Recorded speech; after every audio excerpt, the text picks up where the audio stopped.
को परेशानी हो रही है? हाँ तो ऐसे अचानक से पहन कर आई ना तो चौंक गई। आदत नहीं है ना, बस इसीलिए। अनीता जी उसके गालों को प्यार से छूती हुई बोली। हाँ तो प्यारी मम्मा, अब ना आप आदत डाल लो, क्योंकि अब से मैं यही पहनने वाली हूँ। शिजा ने उनके कंधे पकड़कर कहा तो अनीता जी खुश हो गईं और खुशी से उनकी आंखें नम हो गईं।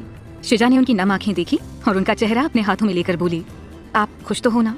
अनीता जी उसके हाथों पर हाथ रखकर बोली, बहुत खुश मेरी बच्ची। शिजा ने उसी तरह से कहा, आपकी खुशी के लिए कुछ भी मेरी मम्मा। और उनके गले लग गई। 2 आंसू उसकी आंखों से बह निकले। उसने अपने आंसू अंदर ही छिपा लिए, पर उसके गाल पर ठहरे आंसू नीचे गिरने से पहले ही किसी ने अपनी हथेली में उन आंसुओं को थाम लिया।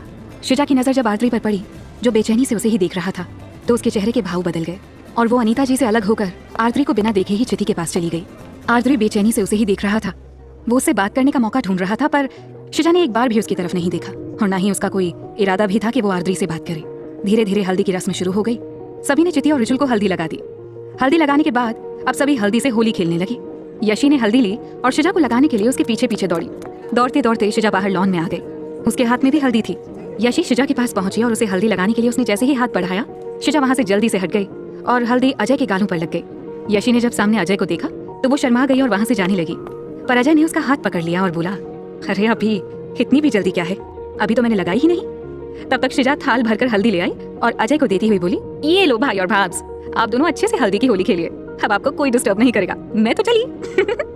बोलती हुई शिजा खिलखिलाती हुई वहां से दौड़कर चली गई। दौड़ते हुए उसने पीछे देखा, उसका दुपट्टा एक तरफ को लटक रहा था। उसने दुपट्टा सही करने के लिए अपना एक हाथ सामने को करके ऊपर उठाया, पर उसका हाथ सामने से आ रहे आरती के गाल पर चला गया और शिजा के हाथ की हल्दी उसके गाल पर लग गई। शिजा की नजर जब आरती पर गई तो वो घबरा गई और नजरें चुराती हुई सॉरी बोलकर वहां से जाने लगी, पर आरती ने उसका हाथ पकड़ लिया और उसे एक साइड में ले आया जहाँ पर कोई भी नहीं था। आरती उसके हाथ पकड़कर बोला, एक गाल पर तो लगा दी, अब दूसरे गाल पर भी लगा दो। बोलते हुए उसने एक हाथ से अपने दूसरे गाल पर भी हल्दी लगा ली। शिजा ने अपना हाथ छुड़ाया और वहां से जाने लगी, पर आरती ने उसका हाथ पकड़कर अपनी तरफ खींच लिया और उसे कमर से पकड़कर उसे अपने करीब करते हुए बोला, तुमने तो लगा दी, अब मेरे प्यार की हल्दी भी तो लगवा लो। उसके इतना बोलते ही शिजा की धड़कनें तेज हो गई। उसने एक नजर आरती को देखा, फिर अपनी नजरें नीची कर ली। आरती ने उसका चेहरा ऊपर किया और अपने गाल से उसके गाल पर टच करके उसे भी हल्दी लगा दी। शिजा की आंखें बंद हो गईं। आरती उसके कान के पास आकर धीरे से बोला, अब लगा ना मेरे प्यार का रंग तुम्हारे गोरे गालों पर? वो पा बुला रहे हैं, शिजा ने अटकते हुए कहा। तो आरती उसे और करीब करके बोला, कोई नहीं बुला रहा है, तुम्हारे कान बज रहे हैं, अभी तो हल्दी और लगानी बाकी है। शिजा ने असमंजस से उसे देखा तो आरती ने मुस्कुराते हुए उसकी आंखों में देखा और उसके हाथ से हल्दी लेकर उसकी गर्दन पर लगा दी। शिजा की आंखें एकदम से बंद हो गईं। उसकी आंख से आंसू की कुछ बूंदें उसके गालों पर लुढ़क गईं। उसके आंसू देखकर आरती ने उससे पूछा, क्या हुआ, तुम रो क्यों रही हो? शिजा ने किसी तरह खुद को संभाला और नजर चुराते हुए बोली, मुझे कुछ काम है, प्लीज जाने दीजिए। आरती ने उसे छोड़ा और उससे बोला, शिजा कोई बात है क्या? अगर कोई बात है तो प्लीज मुझे बताओ। नहीं कोई बात नहीं है, बस ऐसे ही थोड़ा सा तबीयत ठीक नहीं थी और कुछ नहीं। बड़ी मुश्किल से शिजा ने उससे कहा, ठीक है अगर तुम यही बोल रही हो तो तुम्हारी बात मान लेता हूँ, पर सुनो, I love you शिजा, I can't live without you, ध्यान रखना इस बात को, आरती ने उससे कहा। बदले में शिजा बस फीका सा मुस्कुरा दिया और वहां से चली गई। उसके जाने के बाद आरती खुद से ही बोला, कुछ तो बात है जो तुम छिपा रही हो, पर मैं भी पता लगा के ही रहूंगा। वहीं शिजा सबके बीच आ तो गई, पर उसका मन नहीं लग रहा था। वो बहाना लगाकर वहां से चली गई और घर आकर अपने रूम का दरवाजा बंद करके अपने आप से बोली, ये क्या कर रही है शिजा? नहीं, तू ऐसा नहीं कर सकती, ये गलत है। तू आरती को धोखा नहीं दे सकती। वो तुझे सच्चा प्यार करते हैं और तू उन्हें धोखा नहीं दे सकती। वो तुझे सच्चा प्यार करते हैं और तू उन्हें धोखा दे रही है। नहीं, मुझे दूर रहना होगा आरती से। शिजा अपने आप से ही बोली जा रही थी। थोड़ी देर इसी कश्मकश में रहने के बाद शिजा नहाने चली गई। उसके सिर में दर्द होने लगा था। नहाने के बाद शिजा ने सिर दर्द की दवाई ली और सो गई। शाम को मेहंदी थी, इसलिए एक बार फिर सभी तैयार होकर मैरिज हॉल पहुंच गए। इस समय सभी ने ग्रीन कलर के डिफरेंट शेड्स पहने हुए थे। चिति ने ग्रीन लहंगा और शिजा ने ग्रीन अनारकली सूट जिसमें उसका रंग खिल रहा था। चिति के हाथों में मेहंदी लग रही थी। सभी लेडीज मेहंदी लगवाने में व्यस्त थी। शिजा को यह सब पसंद नहीं था, इसलिए वो सबसे अलग बैठी हुई थी। तभी अनीता जी उसके पास आई और उसे मेहंदी लगवाने को बोलने लगी, पर शिजा आनाकानी कर रही थी। काफी जोर देने के बाद अनीता जी ने आखिर उसे मना ही लिया, क्योंकि अगले दिन शिजा और आरती के लिए एक सरप्राइज था जिसे सभी जानते थे सिवाय शिजा और आरती के। खैर, जैसे तैसे मेहंदी की रस्म भी पूरी हो गई तो सभी जेंट्स अपनी अपनी वालियों के सामने खाना लाकर बैठ गए और उन्हें खिलाने लगे। शिजा अपनी ही सोचों में गुम थी कि तभी आरती उसके सामने खाने की प्लेट लेकर आया और बैठते हुए बोला, चलो मैं तुम्हें खाना खिला दूं। उसने एक कौर तोड़ा और शिजा के मुंह की तरफ बढ़ा दिया। शिजा ने एक नजर उसे देखा, फिर मुस्कुराते हुए अपना मुंह खोल दिया। आरद्री बड़े ही प्यार से उसे खाना खिला रहा था और शिजा उसे देखते हुए खाई जा रही थी। अचानक ही शिजा ने उसका हाथ रोक दिया। आरद्री ने सवालिया नजरों से उसे देखा तो वो मुस्कुराते हुए बोली, सारा मुझे ही खिला दोगे तो खुद क्या खाओगे? उसकी बात सुनकर आरद्री मुस्कुरा दिया तो वो बोली, मुस्कुराने को नहीं कहा, खाने को कहा है। उसकी बात सुनकर आरद्री ने भी खाना खा लिया। दोनों ही एक दूसरे के साथ एंजॉय कर रहे थे, सबसे बेखबर कि बाकी सब भी उन्हीं की तरफ देख रहे थे। जब खाना खिलाकर आरद्री हटा तो सबको वहां देखकर हैरान हो गया और शर्माकर दोनों ने ही अपनी नजरें नीची कर ली। बाकी सभी उनकी इस हरकत पर हंस दिए। थोड़ी देर के कार्यक्रम के बाद सभी अपने अपने घरों को चले गए। अगले दिन घर में चहल पहल थी। सभी तैयार होकर मैरिज हॉल के लिए निकल गए थे। बस यशी, चिति और शिजा ही बची थी।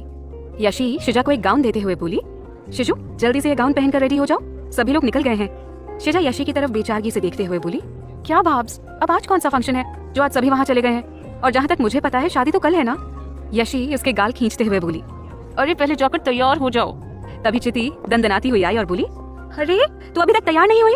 उसे लगभग धकियाते हुए बोली, जल्दी से तैयार हो जा, तब तक हम दोनों भी तैयार हो जाते हैं। शिजा ने एक नजर दोनों को देखा और बेमन से गाउन लेकर बाथरूम में चली गई। लगभग 5 मिनट में वो बाहर आई और देखा कि बाकी दोनों अभी भी तैयार हो रही थी। शिजा ने पिंक कलर का गाउन पहना हुआ था। अब वो अपने बाल बनाने लगी, पर यशी ने उसके हाथ से कंघी ली और मुस्कुराते हुए उसके बालों का बन बना दिया और बिल्कुल हल्का सा मेकअप करके जब शिजा को देखा तो देखती ही रह गई। वो सचमुच बहुत प्यारी लग रही थी। चिति ने मेहरून कलर की साड़ी पहनी हुई थी जिसमें वो बहुत सुंदर लग रही थी, तो वहीं यशी ने भी आज रेड कलर का गाउन पहना हुआ था जिसमें वो भी बहुत खूबसूरत लग रही थी। थोड़ी देर में तीनों तैयार होकर हॉल पहुंच गई। आज आरद्री ने कुर्ता पजामा के साथ जैकेट कैरी किया था और रिजुल ने भी कुर्ता चूड़ीदार के साथ जैकेट ही कैरी किया था।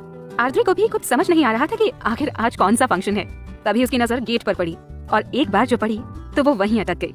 उसका हाथ अपने आप ही उसके दिल पर चला गया क्योंकि उसकी धड़कनें बेतहाशा दौड़ रही थी। यही हाल रिजुल और अजय का भी हुआ अपनी अपनी वालियों को देखकर। थोड़ी ही देर में अनाउंसमेंट हुआ जो कि आदित्य जी कर रहे थे। So ladies and gentleman, may I have your attention please. आप सब सोच रहे होंगे कि आज कौन सा फंक्शन है जो सभी यहाँ पर इकट्ठा हुए हैं। तो मैं आप सबको ज्यादा इंतजार ना करवाते हुए बता दूं कि मेरा एक बेटा तो कल सूली पर चढ़ रहा है। उनकी बात सुनकर सब हंस दिए। अब एक सरप्राइज हम सब की तरफ से मेरे दूसरे बेटे और शिजा के लिए। उन्होंने आरद्री और शिजा को अपने पास बुलाया। उनकी बात सुनकर आरद्री और शिजा असमंजस से सबकी तरफ देखने लगे और उनकी तरफ स्टेज पर बढ़ गए और उनकी तरफ देखने लगे। तभी आदित्य जी एक बार फिर से बोले, हम सब ने अभी और इसी वक्त यहाँ पर आरद्री और शिजा की सगाई करने का फैसला लिया है। ये सुनना था कि आरद्री और शिजा हैरानी से उन्हें देखने लगे। आरद्री तो हैरानी के साथ साथ खुश भी था, पर शिजा वो एकदम शॉक्ड हो गई। उसने एक नजर सबको देखा जो खुश होकर तालियां बजा रहे थे। उन सबको देखकर शिजा के चेहरे पर भी मुस्कुराहट आ गई। तभी चिति और यशी स्टेज पर अंगूठियां लेकर आई और आरद्री और शिजा के हाथों में पकड़ा दी। आरद्री ने एक नजर शिजा को देखा, फिर उसके हाथ को पकड़कर उसकी आंखों में देखते हुए रिंग फिंगर में अंगूठी पहना दी। उसके बाद शिजा ने भी उसे अंगूठी पहना दी। सभी खुश थे सिवाय शिजा के। कहाँ वो इस रिश्ते को खत्म करना चाह रही थी और कहाँ सब ने उसे इस रिश्ते में बांध दिया था। खैर बात का बाद में सोचेंगे, सोचकर शिजा ने अपना ध्यान हटाया और सभी बड़ों का आशीर्वाद लिया। थोड़ी देर बाद सभी वहाँ बैठकर बातें करने लगे। बातें करते करते अचानक से आरद्री से अजय ने एक सवाल पूछा, अच्छा आरद्री एक बात बताओ, तुमने अमेरिका में भी अपना अच्छा खासा नाम कमाया है, तुम्हें तो काफी चुनौतियों का सामना करना पड़ा होगा इतना बड़ा मुकाम पाने के लिए, तो कभी तुम्हें डर नहीं लगा कि तुम्हारी मेहनत खराब ना हो जाए? मतलब कि कहीं कोई और बिजनेस राइवल तुम्हारा कोई प्रोजेक्ट ना छीन ले? नहीं भाई, सच कहूँ तो मुझे डर नहीं लगा। मेरा मानना है कि अगर जीवन में कभी भी कोई चुनौतियां आए ना तो उनसे घबराना नहीं चाहिए और ना ही डर कर अपने कदम पीछे ले लेने चाहिए, क्योंकि लाइफ में कब क्या होगा इस पर हमारा कोई कंट्रोल नहीं, पर उस कंडीशन में हम कैसे रिएक्ट करते हैं इस पर हमारा पूरा कंट्रोल होता है। इसीलिए मेरा ये मानना है कि जीवन में हर चुनौती का सामना मुस्कुरा कर करना चाहिए। ये बात आरद्री ने शिजा को देखकर बोली। उसकी बात सुनकर सभी इंप्रेस हुए और शिजा एक बार फिर से सोच में पड़ गई। काफी देर सोचने के बाद उसने अपने मन में कुछ फैसला लिया और मुस्कुरा दी। थोड़ी देर बात करने के बाद सभी ने खाना खाया और चिति और शिजा की फैमिली अपने घर चली गई। अगले दिन सब शादी की तैयारियां करने लगे। आखिर बारात तो मैरिज हॉल से चिति के घर ही आनी थी। दीपक जी, कमल जी और अजय ने मिलकर शादी का काफी अच्छा अरेंजमेंट किया हुआ था। आखिर दीपक जी की इकलौती बेटी की शादी जो थी और साथ ही अजय की प्यारी बहन की शादी भी, तो अच्छी तैयारियां होनी तो बनती थी ना। सभी बारातियों का स्वागत करने की तैयारी कर रहे थे, तो वहीं शिजा के दिमाग में बारातियों के स्वागत की कुछ और ही प्लानिंग चल रही थी। तय समय पर रिजुल बारात लेकर आ गया था। आज रिजुल ने क्रीम कलर की शेरवानी के साथ मेहरून दुपट्टा कैरी किया हुआ था जिसमें वो बहुत ही स्मार्ट लग रहा था, और वहीं आरद्री ने राउंड नेक टी शर्ट के साथ ब्लेजर पहना हुआ था जिसकी बाजू कोहनी तक चढ़ाई हुई थी और नीचे जीन्स डाले, बाल हमेशा की तरह माथे पर आ रहे थे और वो और उनके और भी कजिन्स आगे आगे डांस करते हुए चले आ रहे थे। कोई नागिन डांस कर रहा था, तो कोई बीन बजा रहा था, तो कोई भंगड़े डाल रहा था। सभी मस्ती में ही नाच रहे थे। दरवाजे पर शिजा, यशी और बाकी की लड़कियां थाल लेकर खड़ी उन्हीं का डांस देख देख कर हंसे जा रही थी। शिजा की नजरें जब डांस करते आरद्री पर पड़ी तो वो अपलक उसे देखने लगी। ठीक उसी समय आरद्री ने भी अपनी नजरें उठाकर सामने देखा तो उसकी नजरें शिजा की नजरों से जा मिली और एक बार जो मिली तो दोनों ही उसमें उलझ गए। आज शिजा ने पीच कलर का लहंगा पहना हुआ था और बालों को कर्ल करके आधे क्लच से लगाकर एक साइड लटका रखे थे और मेकअप के नाम पर सिर्फ काजल और माथे पर एक मैचिंग बिंदी, जिसमें वो बहुत सुंदर लग रही थी। उसे देखकर तो आरती का दिल एकदम बाहर आने को था। अचानक ही शिजा ने उससे अपनी नजरें फेर ली। उसकी इस हरकत पर आरती मुस्कुराए बिना ना रह सका।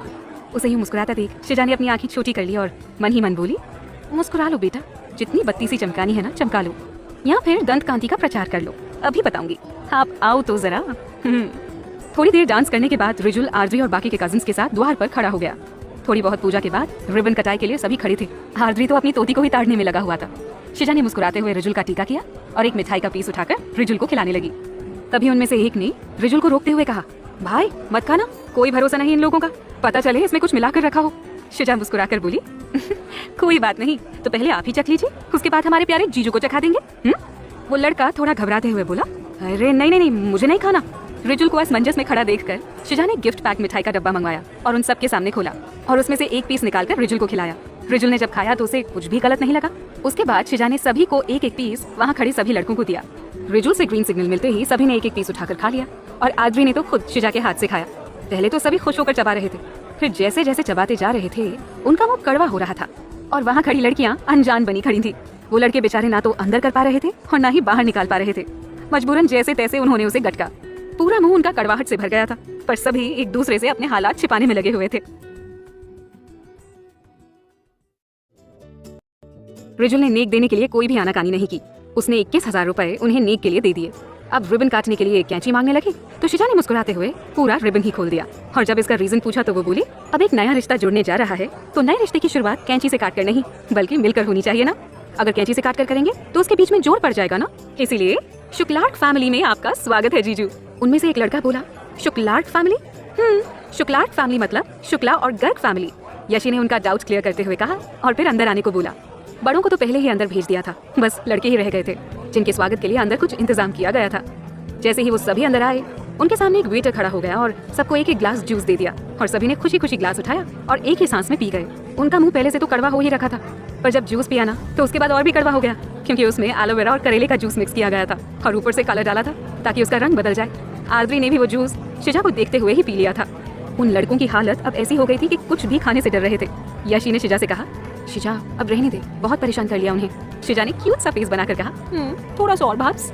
शिजू इतना बहुत है, देख तो अब तो वो सब कुछ ले भी नहीं रहे हैं, डर गए हैं कि पता नहीं अगली चीज लेंगे तो पता नहीं क्या होगा उनका। याशी ने उसे समझाते हुए कहा तो वो बोली, ठीक है भाब्स, जैसा आप कहो। मेरी प्यारी गुड़िया, बोलकर यशी ने उसके गाल खींच दिए। थोड़ी देर बाद चिति को लेकर आए। चिति ने मेहरून लहंगा पहना हुआ था और उसके ऊपर गोल्डन दुपट्टा ओढ़ा हुआ था। आज वो बहुत ही प्यारी लग रही थी। जैसे ही रिजुल की नजर चिति पर पड़ी वो अपनी पलकें झपकाना ही भूल गया था। आरती ने उसके कान में आकर बोला, अब तेरी ही होने वाली है तो पलकें तो झपका ले। रिजुल ने बिना उसकी तरफ देखे बोला, वे चुप कर कमीने, मुझे अपनी वाली के दर्शन तो करने दे, तू अपनी तोती के दर्शन कर। आरती फिर से बोला, अबे पहले देख तो ले, सबकी नजरें तुझ पर ही हैं और उसके भाई की भी, तो कुछ तो शर्म कर। रिजुल ने जब सारी तरफ देखा तो सारे के सारे उसे ही देख रहे थे। वो एकदम से सीधा बैठ गया। चिति स्टेज के पास आई और रिजुल ने उठकर उसके आगे हाथ कर दिया। चिति उसका हाथ थामकर स्टेज पर आ गई और जब चिति उसे जयमाला पहनाने लगी तब सारे दोस्तों ने रिजुल को ऊपर गोदी में उठा लिया। चिति ने शिजा की तरफ देखा तो शिजा ने जोर से रिजुल से बोला, जीजू आपने चिति से शादी करनी है या नहीं? हाँ, अरे क्यों नहीं करनी, करनी है यार, रिजुल ने उससे कहा। तो शिजा बोली, तो चुपचाप नीचे उतरिए और जयमाला पहनिए, नहीं तो अगर मेरा दिमाग घूम गया ना तो मैं ये शादी नहीं होने दूंगी। अरे कैसे नहीं होने देगी ब्यूटीफुल, और हमें तो ये देखना है कि आप कैसे जयमाला पहनवाती हैं। उनमें से एक लड़का बोला। शिजा ने एक नजर उसकी तरफ घूर कर देखा, फिर बोली, पहली बात तो आज ये ब्यूटीफुल बोला तो बोला, मगर आज के बाद अगर ये वर्ड बोला ना तो दूसरी बार बोलने वाले नहीं बचोगे। और दूसरी बात, शादी आपकी है नहीं तो? वो लड़का अपने बालों में हाथ फेरते हुए बोला,